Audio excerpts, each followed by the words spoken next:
지난 주간에 애틀란타에 노회에 잘 참석하고 왔습니다.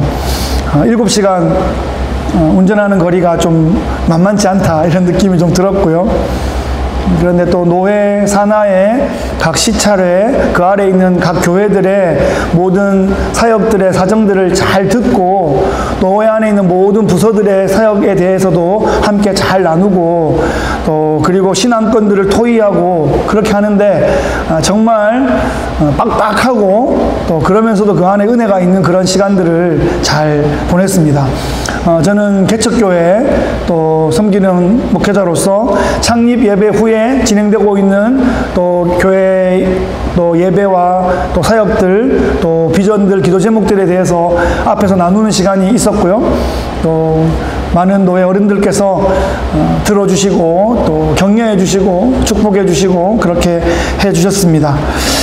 내일은 노회장 목사님께서 몇몇 성도님들과 함께 우리 교회를 방문하셔서 이 자리에 함께 잠깐 오시고 또 같이 좀 기도해 주시고 격려차 방문해 주십니다. 예, 또 제가 잘 맞이하고 또 교회 소개도 드리고 이곳에서 기도도 좀 해달라고 부탁도 하고 또 교제도 하고 그런 시간 가지려고 합니다. 그렇게 함께 관심 가져주시니까 너무 감사합니다. 사실은 그 전주에 허리케인을 좀 기다리면서 좀 긴장도 하고 또 허리케인 직전에 그 엄청난 그 적막감 가운데 괜히 또 마음도 좀 다운되고 그랬던 시간들이 있었는데 노회에 다녀오면서 마음이 좀 많이 회복되었습니다. 이름도 없이 빛도 없이 맡겨진 자리에 충성스럽게 섬기는 우리 선배 목사님들을 뵙고 또 저희에게도 함께 기도 나누시며 격려해 주시는 그런 것들을 통해서 큰 힘을 얻게 되었습니다. 모든 주의 이름으로 세워진 교회마다 주의 영광이 가득 찬 하나님 나라 세워지기를 간절히 소망합니다. 아멘. 여러분 인생 가운데 하나님께 되게 실망한 적 있습니까? 이제 정말 끝인가 보다. 내가 더 이상 할 수 있는 게 없다. 그렇게 느끼셨던 적이 있으십니까? 구약 성경의 최고의 선지자로 꼽히는 엘리야도 그런 마음을 품었던 적이 있습니다. 엘리야라고 해서 날마다 승승장구하고 날마다 구름 위에 둥둥 떠다니는 것이 아니라는 거죠. 엘리야에게도 너무나 당황스럽고 너무나 좌절해서 다 내려놓고 다 포기하고 싶었던 그런 때가 있었다는 거죠. 지난주 또 지지난주 살펴봤던 것처럼 이 갈멜산에서 바알의 모든 선지자들을 다 격파하고 극적인 승리를 거두었습니다. 숨어서 끼리만 한 것이 아니라 온 백성들이 보는 앞에서 아합 왕이 보는 앞에서 그 일이 진행됐기 때문에 앞으로 이 일을 통해서 이스라엘의 대반전의 역사가 일어날 것이다. 이제는 부흥이 일어날 것이다. 이세벨이 회개할 것이다. 그렇게 생각했습니다. 그런데 이세벨이 회개하기는커녕 더 악독해지고 더 표독스러워져서 내 목숨을 걸고 엘리야 저것을 내일까지 죽이겠다. 이렇게 외치니까 엘리야가 막 다리 힘이 다 풀려버렸어요. 그래서 엘리야의 평정심이 다 깨지고 말았습니다.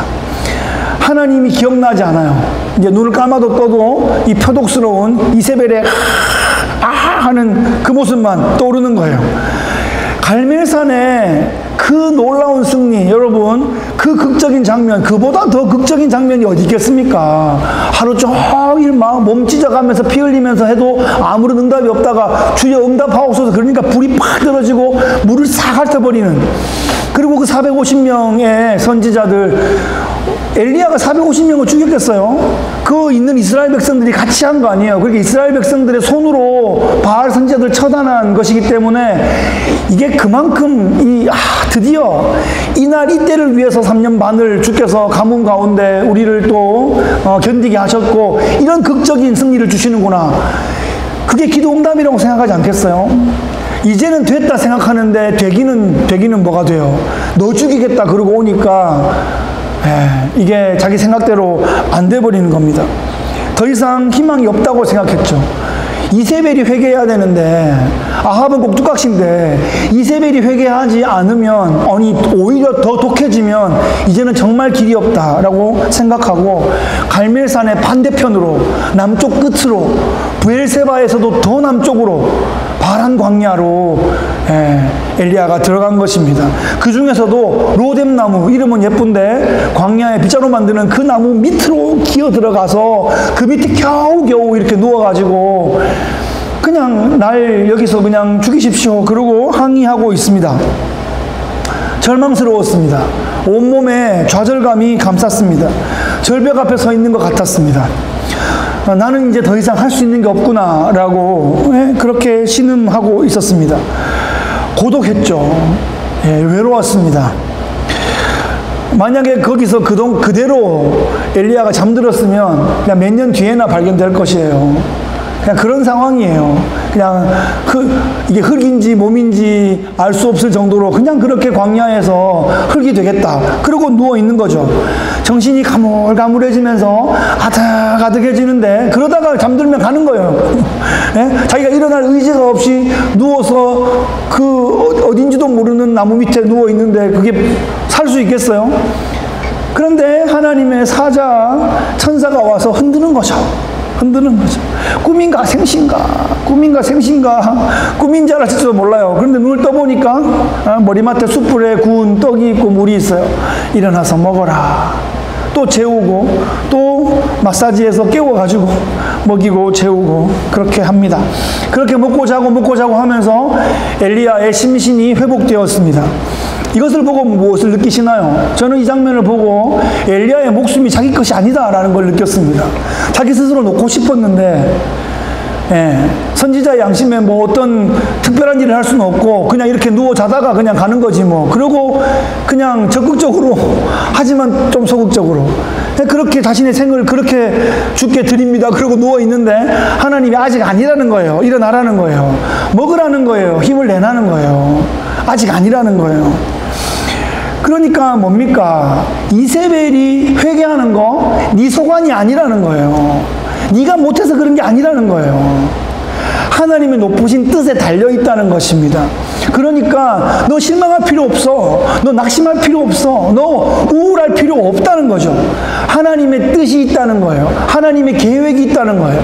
하나님의 시간이 있다는 것입니다. 하나님은 지금 이 지친 엘리야를 일으켜 깨우셔서 새로운 무대로 옮기고 계십니다. 그곳은 바로 하나님의 산이라는 별명이 붙어있는 호렙산입니다. 40주야를 걸어서 호렙산으로 갑니다. 여러분 40일을 걸으면 얼마나 갈 수 있을 것 같아요? 여기서 40일을 걸으면 쭉 위로 걸으면 어디까지 갈 것 같아요? 뭐 국경은 넘어갈 것 같은데 그죠? 그 정도 걸으면 그 40일을 주야로 걸었다 그러면 꽤 먼 거리예요. 그런데 지도에 직접 찾아보면 그 바람 광야에서 시내산이 뭐 시내산의 후보지가 3군데 됩니다만 어느 곳으로라도 40일이 걸릴 길이 아니에요. 어제 지도를 다시 봤는데 아무리 재봐도 이거 막 빨리 가면 3일이고 뭐 천천히 룰루랄라 가도 일주일이에요. 40일이 걸렸대. 무슨 뜻일까요? 저 아내한테 물어봤어요. 40일이 걸렸대. 무슨 뜻일까요? 방황? 방황은 아니에요. 40일 뭐 어떻게 그걸 또 방황하겠어요. 우리는 광야 40년의 방황을 아니까 또 방황이라고 말하는데 엄밀한 의미의 광야 40년도 방황이 아니에요. 왜 그럴까요?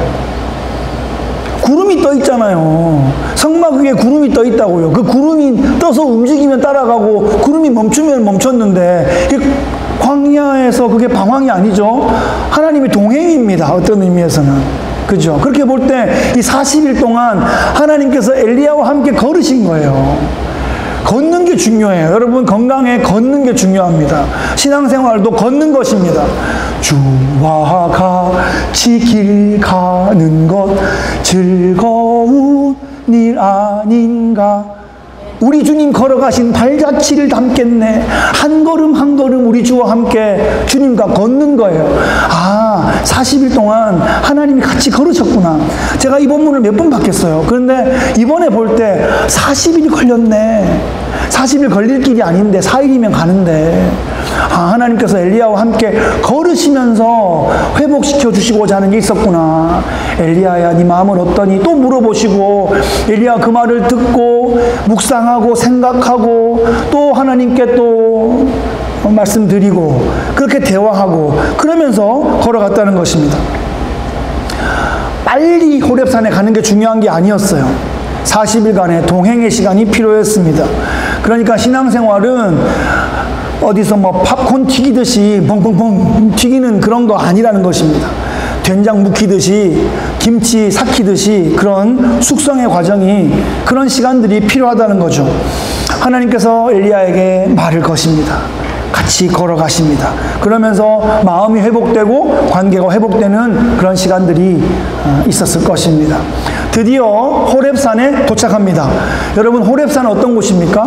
여러분이 처음 만났던 호렙산은 어디입니까?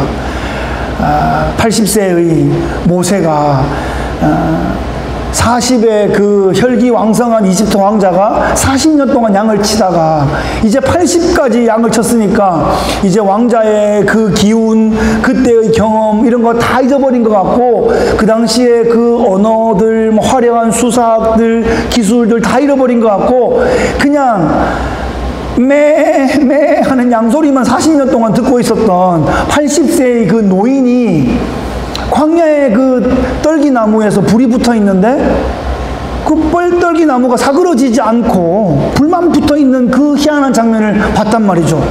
그게 어디서 본 거예요? 호렙산 기슭에서 본 거예요. 양치로 다니는 그게 그러니까 호렙산 기슭을 이렇게 다니면서 양을 치고 다녔던 거죠. 그 호렙산에 떨기나무에 불이 붙어 있는 거죠. 그 떨기나무가 로뎀나무랑 자매예요. 예, 자매과예요. 비슷하단 말이에요. 그 빗자루 나무에 불이 이렇게 붙어 있어요. 거기서 모세야, 모세야 부르시잖아요. 그 호렙산에서 하나님께서 모세에게 뭐라고 하십니까? 내 백성들을 이끌어내라 그러죠. 못합니다. 그 긴 이야기가 있어요. 못한다. 그러다가 뭐 몇 가지 뭐 지팡이를 던져봐라, 손에 뭐 넣어봐라, 뭐 이런 증거를 보여주시고 결국 바로에게 보내십니다. 그때 뭘 약속하시냐 하면, 내 백성을 데리고 이 산에 와서 나를 경배하게 될 것이다, 이렇게 말씀하신다고요.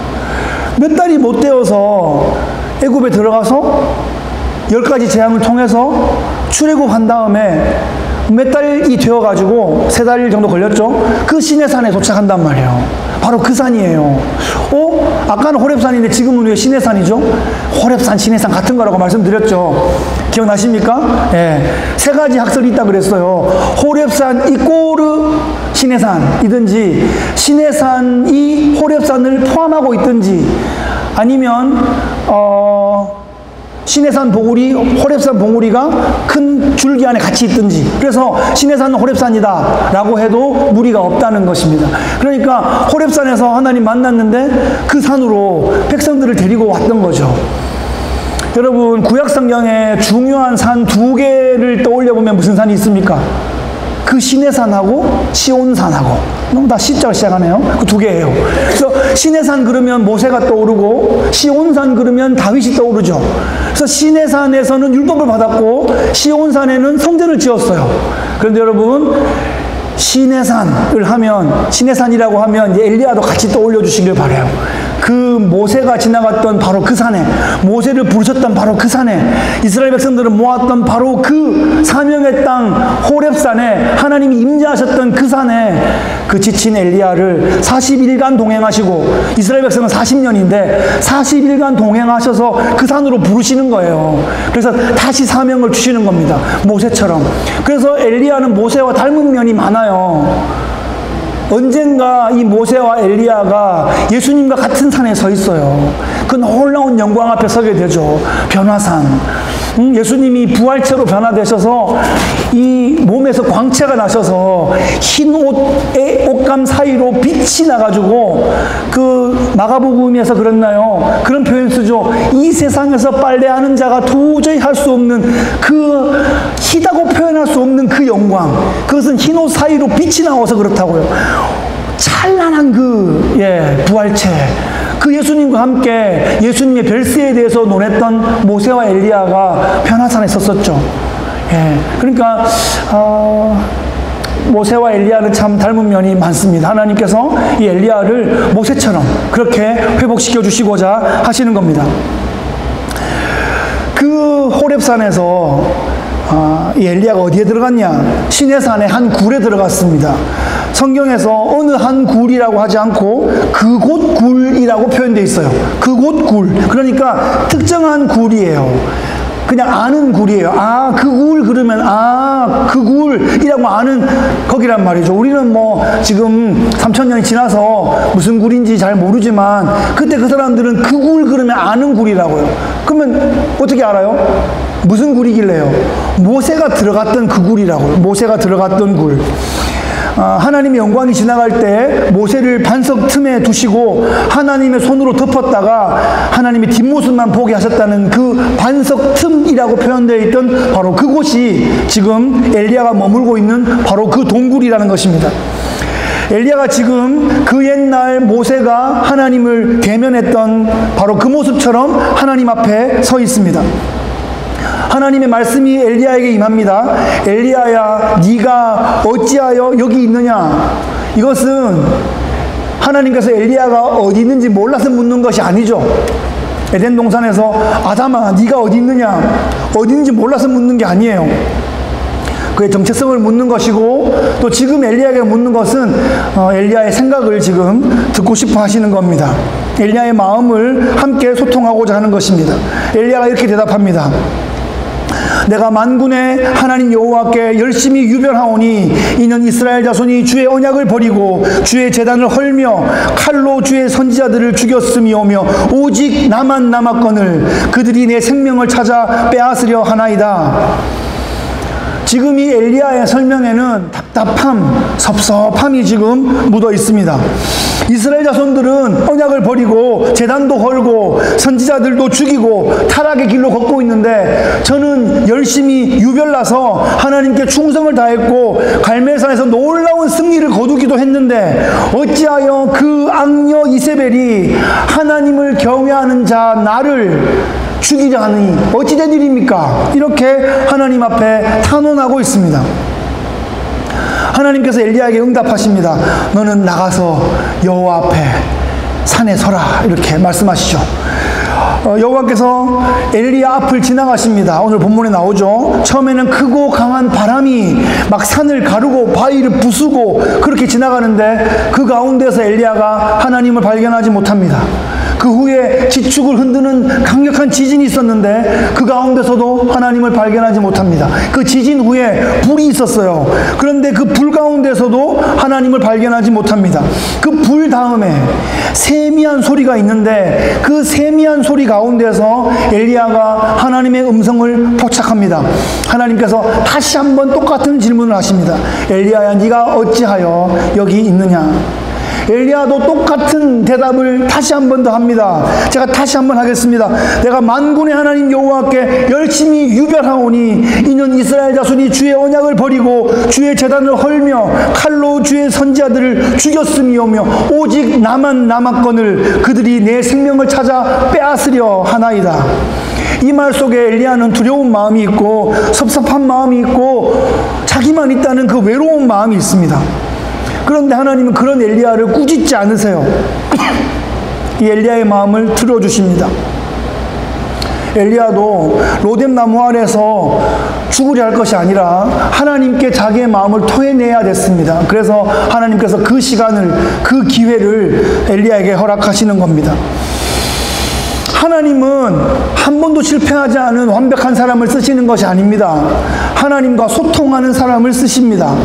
하나님의 마음을 그 사람에게 부어주셔서 하나님의 뜻을 행하게 하시는 거죠. 이 엘리야의 호소에 응답하는 내용이 본문에 이어서 15절부터 18절까지 나오고 있습니다. 거기에서 하나님은 엘리야에게 앞으로 벌어질 일들에 대해서 선포하십니다. 이렇게 말씀하세요.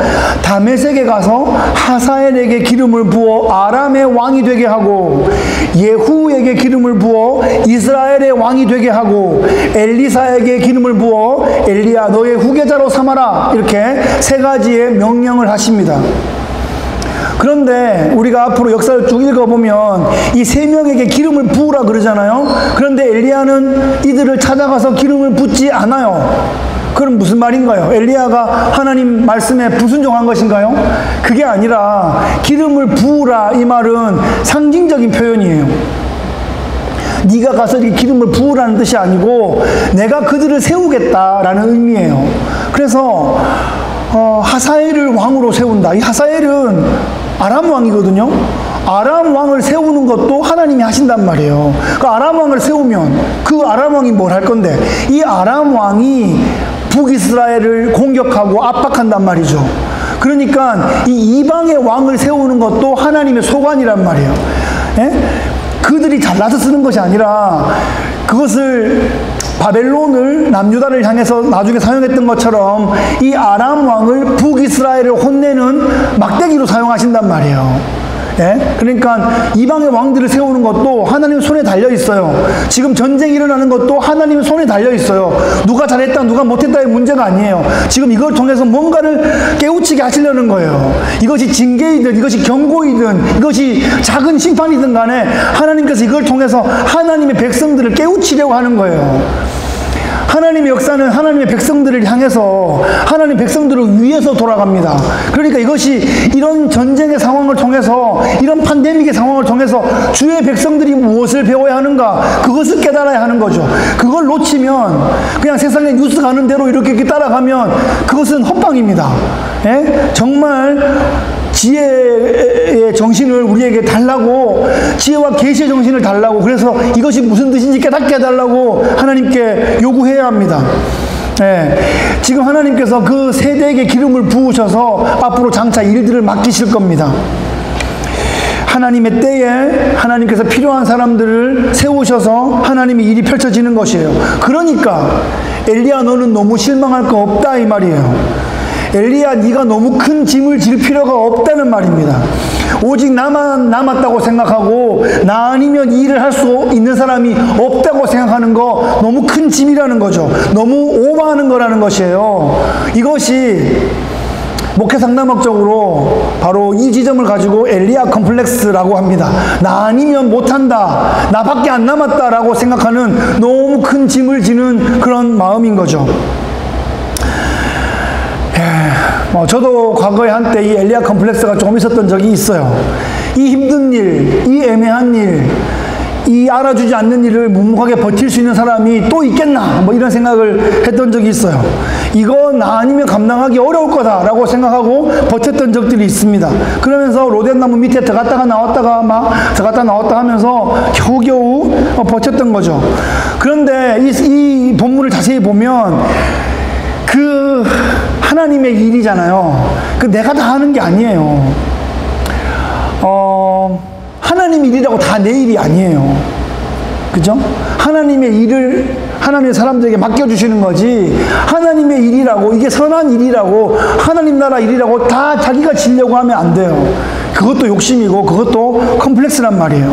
하나님께서 알아서 하세요. 예, 이게 뭐 우리의 책임을 회피하는 것이 아니라 이게 그 지점이 애매할 수도 있지만 하나님의 주권을 신뢰해야 돼요. 하나님께서 생각이 다 있으신 거예요. 하나님의 계획이 다 있으신 거라고요. 이방 왕까지도 하나님의 섭리적 주권 가운데 세우셔서 북이스라엘을 징계하는 막대기로 사용하십니다. 그런데 앞으로 장차 아람이 북이스라엘을 압박하겠지만 북이스라엘을 완전히 제압하지는 못해요. 그냥 경고하고 뭔가 좀 경각시키는 정도겠죠. 그때 하나님께서 내부에서, 이스라엘 내부에서 예후를 일으키셔서 혁명을 일으켜서 아합과 이세벨과 그 왕조와 그 모든 사람들을 싹 다 전멸시킵니다.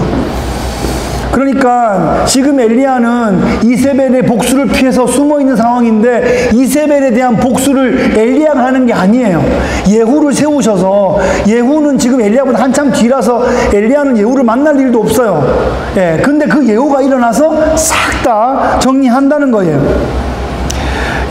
하나님께서 그들을 아합과 그 이세벨 왕조뿐 아니라 바알 숭배의 모든 제단까지 다 뿌리 뽑아서 다 섬멸할 사람을 준비시켰다는 것입니다.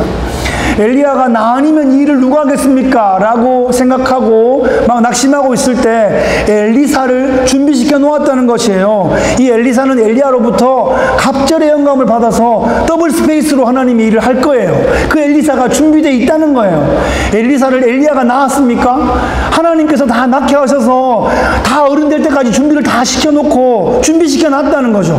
하나님의 때에 만나게 하셔서 뭐 겉옷을 벗어서 뭐 휴리휴리 한 다음에 넘겨주는 거예요. 예, 그거 다음 주간에 볼 텐데 그 하나님께서 엘리사도 다 준비해 놨다는 것입니다. 그러니까 엘리야가 그 짧은 자기 인생 가운데 다 보려고 하면 안 돼요. 예, 자기 인생은 짧고 하나님 나라는 길거든요. 이 또 시대가 너무 혼란스럽고 너무나 어지러운데 그러다 보니까 자기 인생은 짧고 시대는 혼란스러우니까 마음이 조급해지고 그러다 보니까 자주 실망하고 우울해지고 그런단 말이죠. 그런데 하나님께서는 다 예비해 두었어. 하사이를 예비해 두고 예후를 예비해 두고 엘리사를 예비해 두었다는 것입니다. 하나님 오직 나만 남았습니다. 그러면서 이 외로움과 고독감을 호소하는 이 엘리야에게 놀라운 말씀을 하십니다. 18절 말씀에 그러나 내가 이스라엘 가운데 7,000명을 남기리니 다 바알에게 무릎을 꿇지 아니하고 다 바알에게 입맞추지 아니한 자니라. 아멘. 엘리야는 혼자가 아니었어요. 아합과 이세벨의 시대에도 하나님께서 7,000명의 사람을 그루터기처럼 남겨두셨던 것입니다. 말씀을 정리하겠습니다. 오늘 말씀의 제목은 혼자가 아님을 알라 하는 것입니다. 여러분, 나는 혼자가 아닙니다. 네, 그렇게 고백하십니까? 혼자가 아니에요. 혼자인 것 같으신가 봐. 혼자가 아니에요. 우리는 지금 눈에 보이는 우리만 있는 것이 아닙니다. 그러니까 실망할 필요가 없고요. 낙심하지 말라는 것입니다. 두려워하지 말고 우울감에 빠지지 말라는 것입니다. 오직 나만 남았습니다. 그런 독백을 그쳐야 한다는 것입니다. 엘리야는 혼자가 아니었습니다. 하나님께서 엘리야를 주목하고 계셨어요. 까마귀도 보내시고 이름 모를 사르밧의 과부도 붙여주시고 죽으려고 누워있는 상황에 하나님의 천사도 보내시고 그래서 엘리야를 만지시고 이렇게 세우시고 또 40일간 동행하시며 사명의 땅 하나님의 호렙으로 보내시는 것입니다. 하나님은 다 계획이 있으신 거예요. 우리의 짧은 생각과 우리의 짧은 인생과 우리의 이 좁은 마음 때문에 우리가 불안하고 실망하는 것이지 하나님은 다 계획이 있으시다는 것입니다. 하나님께서 바람과 지진과 불로 나타나시고 그 후에 세미한 음성으로 나타나셔서 다 말씀해 주십니다. 북이스라엘 정권 내가 처리해 줄게. 우상의 제단 내가 처리할 거야. 후계자 내가 붙여줄게. 하나님께서 다 약속하고 계십니다. 하나님께 달린 것입니다. 엘리야가 할 수 있는 게 아무것도 없어요. 하나님께서 친히 하나님의 나라 역사를 펼쳐 가시는 것입니다. 템파 땅을 하나님 앞에 올려드리면 좋겠습니다. 이 땅에도 하나님의 백성들이 있습니다. 바알에게 무릎 꿇지 않은 7천의 사람을 남겨두셨습니다. 가만히 생각해 보세요. 우리가 사람을 만들 수 없어요.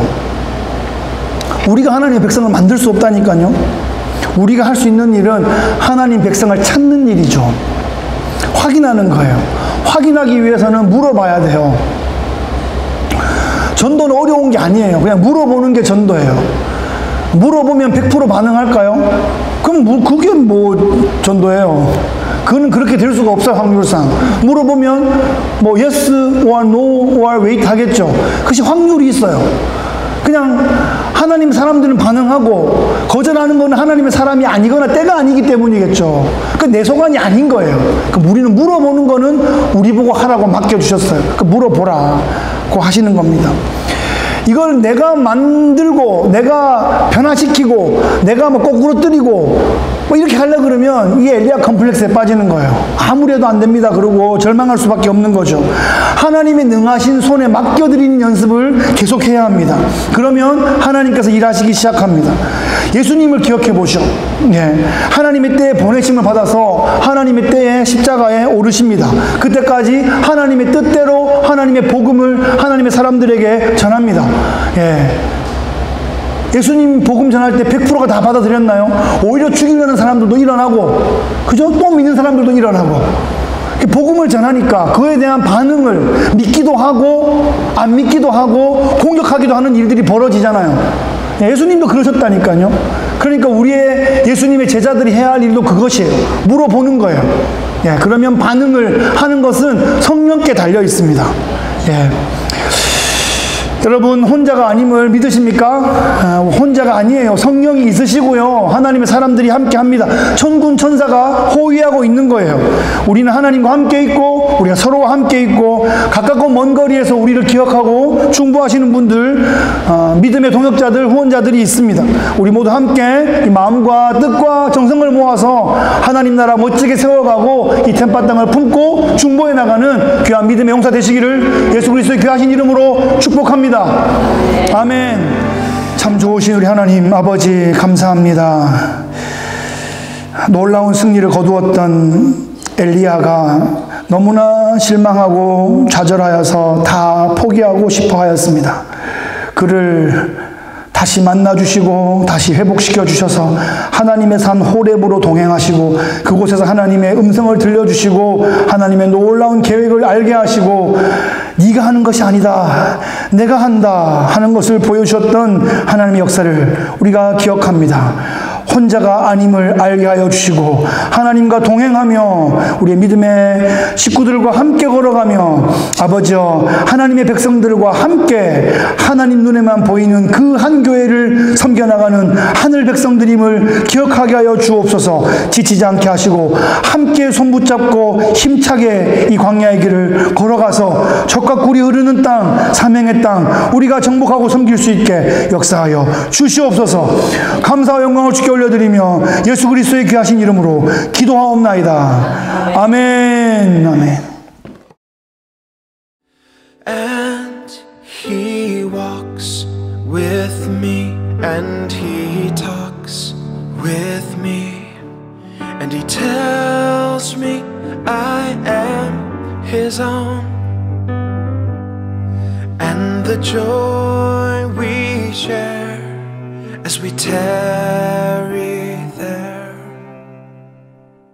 none other has ever known.